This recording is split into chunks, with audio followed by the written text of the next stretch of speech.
চিপাঝাৰৰ হালদা গাঁৱত নদীৰ কাষতে খনন কাৰ্য চলা কেন্দ্ৰ কৰি ক্ষোভিত হৈ পৰিছে একাংশ ৰাইজ। ঠিকাদাৰ কৰ্তৃপক্ষই বহু বনজ সম্পদ ধ্বংস কৰাৰ লগতে নদীৰ কাষত পুখুৰী সদৃশ গাঁত খন্দাক কেন্দ্ৰ কৰি সৃষ্টি হৈছে প্ৰতিক্ৰিয়া। নদীখনৰ নিচে কাষতে থকা মথাউৰি নিৰ্মাণৰ কামো ইতিমধ্যে বন্ধ কৰি দিছে স্থানীয় ৰাইজে। এই ঘটনা সন্দৰ্ভত কমলপুৰ সমষ্টিৰ জলসম্পদ বিভাগৰ হস্তক্ষেপো বিচাৰিছে স্থানীয় ৰাইজে। আৰু এই সন্দৰ্ভত আমাক সবিশেষ জনাব মনোজ আলীয়ে। জলসম্পদ বিভাগৰ বিষয়া কৰ্মচাৰীৰ অকমন্যতাৰ সুযোগ গ্ৰহণ কৰি মথাউৰিৰ কাম সম্পন্ন কৰাৰ অভিযোগ দিছে দৰং আৰু কামৰূপ জিলাৰ সীমান্তৱৰ্তী এটা অঞ্চলত। মই দেখুৱাইছোঁ ইতিমধ্যে তেওঁলোকে এই মথাউৰি নিৰ্মাণ কাম আজি বন্ধ কৰিছে। কিয় বন্ধ কৰিছে আমি স্থানীয় ৰাইজৰ পৰা জানিবলৈ যত্ন কৰিছোঁ।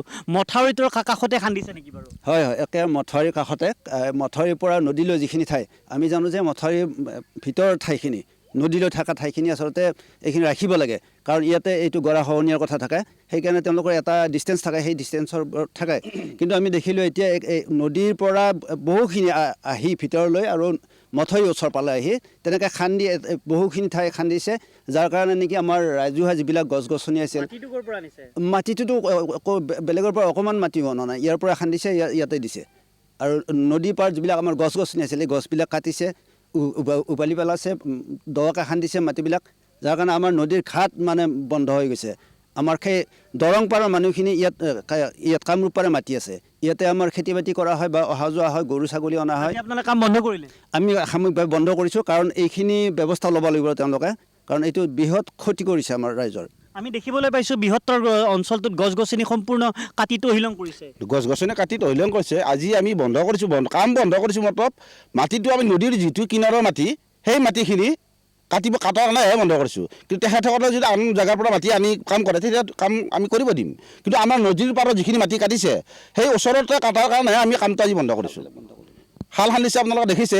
এই খালবিলাক মাৰিব লাগিব, আৰু এই খালটো খান্দাৰ কাৰণে আমি বৰ্তমান আজি কাম বন্ধ কৰিছোঁ। যদি তেখেতসকলে আন জেগাৰ পৰা মাটি আনি কাম আৰম্ভণি কৰে তেতিয়া আমাৰ আপত্তি নাই। আপোনালোকে বিষয়া কৰ্মচাৰী ঠিকাদাৰক জনাইছোঁ, আমি আজিও জনাইছোঁ, যোৱাকালি জনাইছোঁ।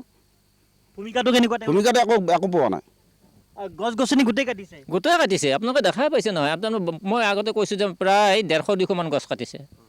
150-200 কম নহয়। আমাৰ ৰাজহুৱা মাটি চব এইবিলাক। আমাৰ এইবিলাকত আনকি কেতিয়াবা আমাৰ এই মানুহ সৰিয়হ খেতি কৰা গৈছিল, বা ওচৰে পাজৰে আমাৰ কেতিয়াবা মৰা জীৱ জন্তু কেতিয়াবা সেইবিলাক পেলাই দিয়া গৈছিল।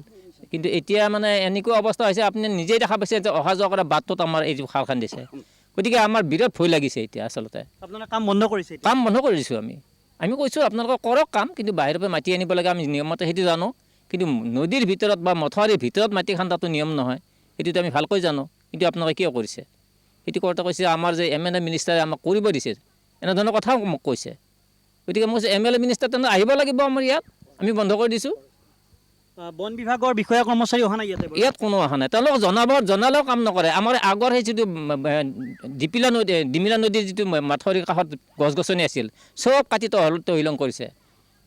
তাত কেনেধৰণে দেখিবলৈ পোৱা গৈছে জলসম্পদ বিভাগৰ ঠিকাদাৰসকলে এনেধৰণে। মনোজ আলী, আপোনাক এই মুহূৰ্তত ধন্যবাদ জ্ঞাপন কৰিছোঁ, আপুনি ৰাইজৰ অভিযোগ সন্দৰ্ভত জনোৱাৰ বাবে।